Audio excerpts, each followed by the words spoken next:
はい、今回はこちらポルシェ911、しかも今や大変貴重な通称ナローポルシェに乗せていただきました。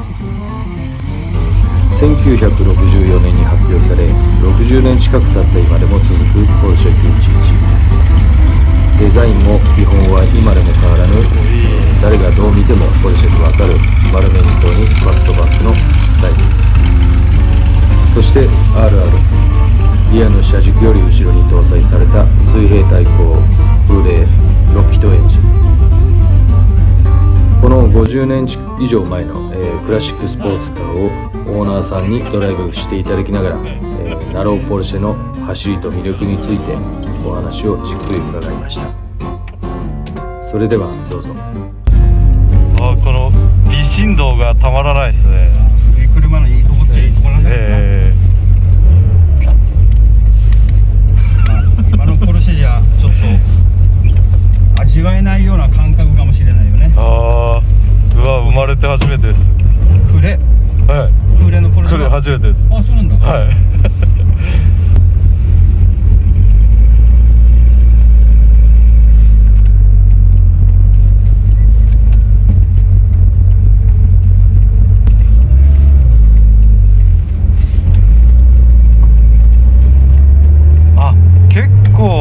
もっと足ふにゃふにゃしてんのかと思ったら、まあやっぱサーキット走ってただけ。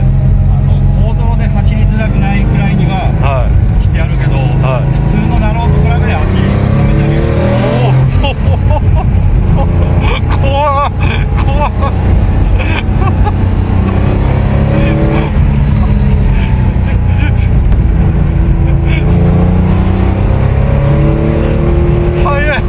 速いっすね。体感的に速いだけで、このさ、そんなにめちゃくちゃ速いわけではない。そうです。でも速くは感じるのは多分、同じように軽さと、あと音かな。音と軽さと風景が良さってさ、こういうなんつうのかな、たけたけしい音みたいのはあると思う。それに多少その速さが、なんていうのかな、ごまかされてるところがある。それほどじゃないのにみたいな。久々ですね、この興奮は。いや、むしろ初めてかもしれない。今までいろんなスポーツカー乗ってきたけど、こういうクラシックなのは乗ったことがなかったんで。クラシックなポルシェが人気あるっていうのはこういうことなんだと思う。わかりますね。怖さもあると思うよ。怖いと怖い。運転しててもそのヒヤヒヤ感っていうのは RR 独特のさものはどうしてもあるもん。でも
ふらついちゃうとか、ふらついてしまうというよりも、なんつったらいいのかな、ギアがどうしても外に出ようと出やすい。まあそれは MR でも感じますけどね。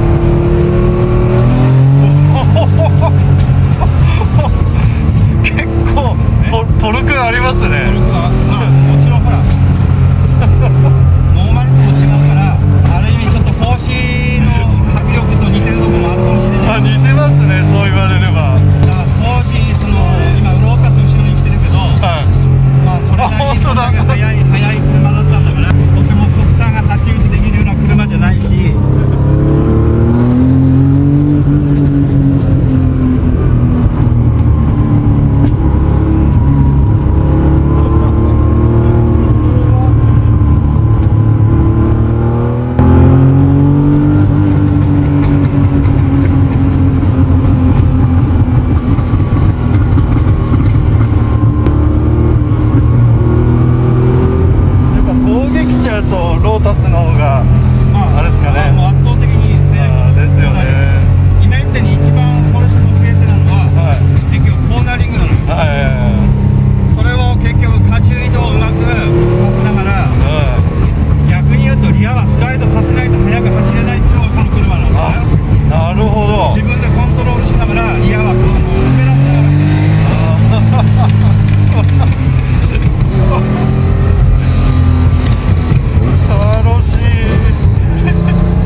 似てますね。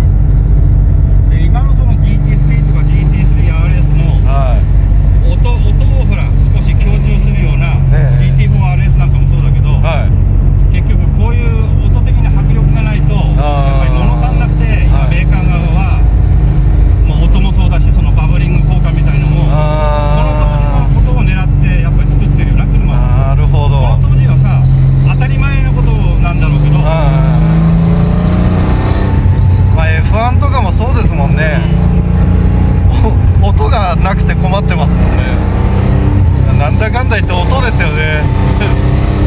まあそういうことなんだよな。でも実際にはスピードは大したことはない。なんていうのかな、その加減速っていうかその時のそのグっていう押し出しの感覚と音なんだと思うけど、本当に速さはね、まあなかなか他の車と比べて特別速いってことはない。まあ今時の車と比べちゃそうですね。ただ当時で比べたらやっぱ当時この速さがあればそりゃ速いわなっていう話ですよね。50年近く前で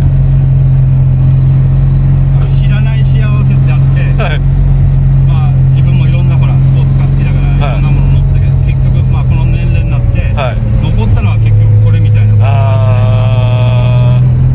もうこれを知っちゃうと他の車じで、まあ結局刺激が足りなくなっちゃう。そうですね。もう何乗ってもそうなのよ。わかりますわかります。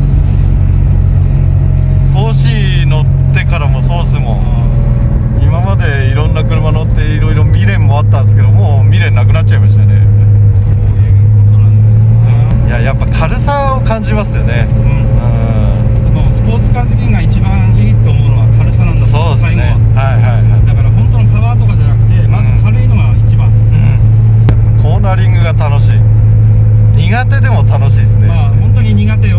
運転してみると分かると思うけど、基本アンダーだからね。まあアンダーから急激なオーバーステアになるから扱いにくいっては言われるけど、自分でコントロールする分には非常に扱いやすくそれがなる車でもあるよね。まあでもそこまで行くのにやっぱサーキットとかでこう限界を知っとかないと。限界はよく知って。そうですね。だからただ一番の問題はタイヤがなかなかなくて、はい。あんまりハイスペックなタイヤじゃない方がいいんだよ。少々やっぱりグリップ感少し抜け気味の方が楽しくは乗れる。それもわかります。頑張っちゃわない方がいい。はいはいはい。タイヤがね。はいはい。自分もサーキット用のハイグリップのタイヤより街乗り用のインドネシアのタイヤの方がここは全然楽しいですね。遅いけど。そういうことだよね。タイヤ頑張っちゃってるなっていうのじゃダメだ。少々はちょっと滑り気味だねみたいな方が楽しく。思うのは大体変わってる人らだけど、ここに来る人多いだろうけどさ。そうですね。あそこにいる人みんなそう思いますね。だから速さは二の次だよね、もう完全にね。味ですね。味まさに。今の車の低速感能っていうのはピンとこなくて、この車乗ってもゆっくり走ってたんじゃポルシェなんかさ、別にこれじゃなくてもいいかなみたい。水冷のポルシェってみんなそんな感じで。でもこれ街中で5、60キロで走ってても、やっぱり十分乗ってるっていう感じがするのよ。もうまさに 4C と同じですね。4C もそうなんですよ。やっぱ軽くて足が硬くて、音がうるさくてハンドル重くて共通項が一般的には何のデメリットしかないですけどね。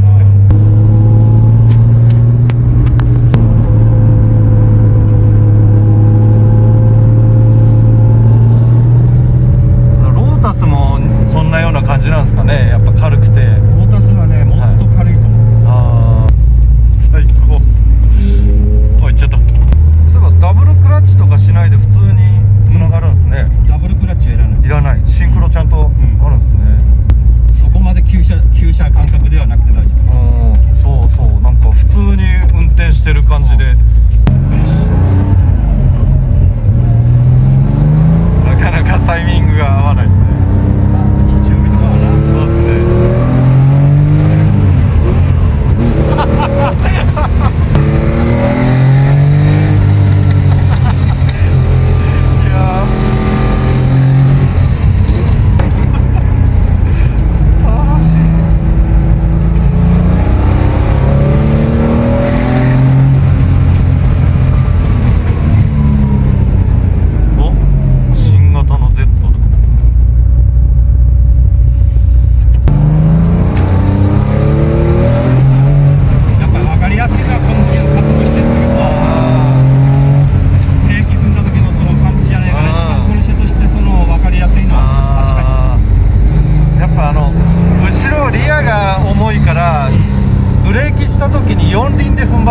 やつですね。ブレーキした時に前にあんまりこうつんのめってない、そう一番バランスがいいって言われてるのがこのブレーキ運動。そうですね。だからブレーキが全然怖くないっていうか、安定のビタッと、これはもうこの当時からもう一番のやっぱり分かりやすいポイントかもしれないな。ああ、やっぱそうなんですね。いやもう全然現代でも通用しそうな。まあそうだな、楽しくは運転はやっぱりしてるかもしれないな。楽しさで言ったらもう今時の車に比べ物にならないですね。もうこれを知っちゃうと知らない幸せってあるんだってそうですね、俺なんかよく言うんだけど特にポルシェの今乗ってるついでなんか乗ってる人のことあんまり乗せたくないんだよね。いや乗せたくないっていうのは乗せたくないっていうのはこれを知ると、これを追い求め出すからそういう人たちが今まで何人もやっぱり周りにいて申し訳ないようにしたからなるほど。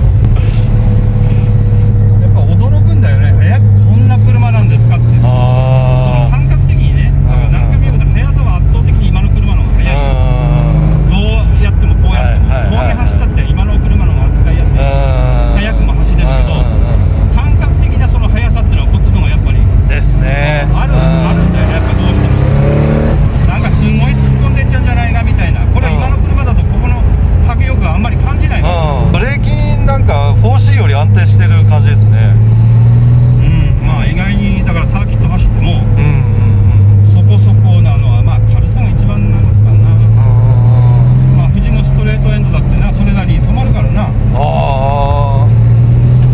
富士で何キロぐらいスピード出るんですか？220キロぐらい。あ、結構出ますね。それはすごい。まあそのくらいしか出ないんだけど。いやでもだって S2000 とかで230キロいかないぐらいなんで多分同じぐらいですね。 4C でも多分240いかないんじゃないですかね。そうだよな。250キロ以上出る車はやっぱ軽くてもっとパワーもあるもんな。そうですね。まあ今の車は本当に280、90出る車結構あるけど250キロ越すの大変だよな。確かこのコーナーリングの感覚確かにちょっと苦手そう、苦手なんだよわかります。なんか分かってきた。無理に開けるとリアがただ外へ出てくだけだから。ですね。だから真っ先に考えたのはリアのグリップをどうやって確保するかっていうことで、まあ73の彼らからリアのタイヤを太くしだしたわけだからもうそれしかないですね、もう RR だったら。本気でこれを走らせて楽しいと思うのは、やっぱりスライドさせながらなんだけど、ちょっとここはそうですね。では万が一があるからちょっとできないかな。やっぱりそれはな、やっぱりサーキットとかじゃないと振り幅大きくなった時は万が一あるからね。自転車とかも多分そうやって乗るの方が一番楽しいんだと思う。なるほど。リア出て当たり前だからこれはさ、そういう意味では限界も低いんで、割とそのスピード域もそんなに高くなくてもリアは簡単に後ろやっぱり滑り出したところをコントロールしていくっていうのが多分一番楽しいところなのかもしれない。でもまあある意味車好きが追い求めるとこって俺が言うのも変だけどこういうとこなんだとは思うよね。本当の意味でも過激的なその速さじゃなくてやっぱり運転してての楽しさみたいな。前街中で会ったおじさんにも言われましたね。なんかその人もナローのポルシェ乗ってて 4C なんかはそのナローのポルシェにスペックも味付けも似てるから楽しいだろうなって言ってくれましたね。俺もそういう風な思いで車を見るただオートマっていうのが唯一の、オートマ感ないんですけどね。あんまりオートマは自分も否定しなくて、若いうちから実言うと Z なんかもオートマ選んだくらいで、オートマにはオートマのやっぱ良さがあって使い方なんだよな。だから無理やりマニュアル乗る必要もないだろうし、やっぱり感覚的なものが自分に合えば別にマニュアルだろうがオートマだろうが関係ない。でサーキット走らせると圧倒的に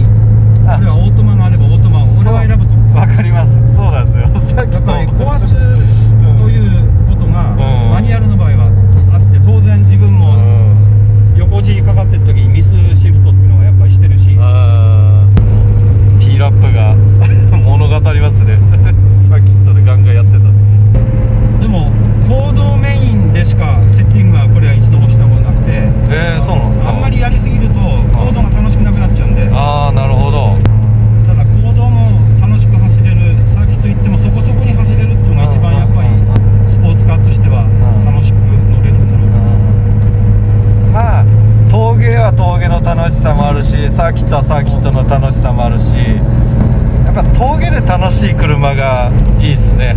ああ、そうだよな、うんそこそこのなスピードで楽しめるっていうのそうですが一番じゃないか。ね、それだけロールバー入ってるのもやっぱボディの弱さはちょっと感じますかね。全然ね、ここから930型になると、はいかなりボディの剛性感が上がるし、はいまあ、鉄板の厚みがまず基本的に違う。だからここまでの軽さを930型で出そうとすると、いろんなこともっとしないといけないです。もう何もついてない状況からラインパーティングとかしないと1トン切らせるのは930だと結構大変だと思う。なるほど。見た目そんな変わらないのにそんな違うんですね。もう乗ると全然合成感が違うんです。ああ、素晴だからしい。ら同じ格好してても、もうこの年式になると一つ一つ個体違うよ。それオリジナルったって同じじゃねえから、もう同じにはいないかな。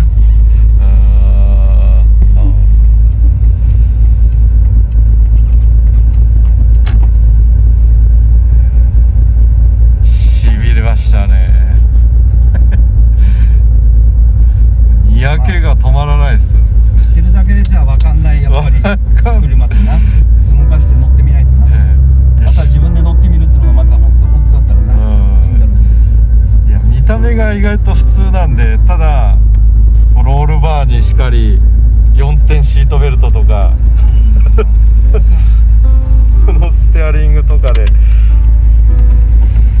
なんとなくイメージはしてたけど、想像以上の刺激でした。多分そうなんだろうと思うよ。ありがとうございました。後ろに椅子引いてもらって、ドアどうやって開けるんですか？ドアをこれこれをなるほど。軽っドア軽っ。ポルシェがほら RSR で始まった手法がこれで、はい、今でもほら RS 系統ってよく紐とかになってんだよ。オリジナルはここから始まってんだよ。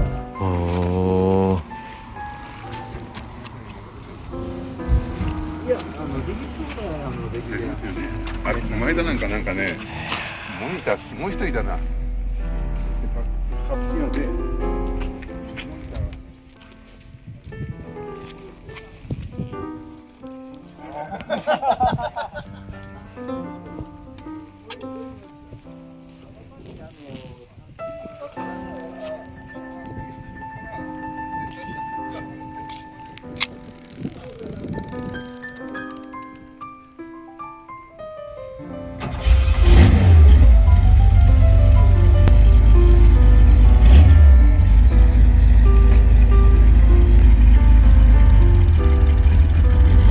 どうもありがとうございました。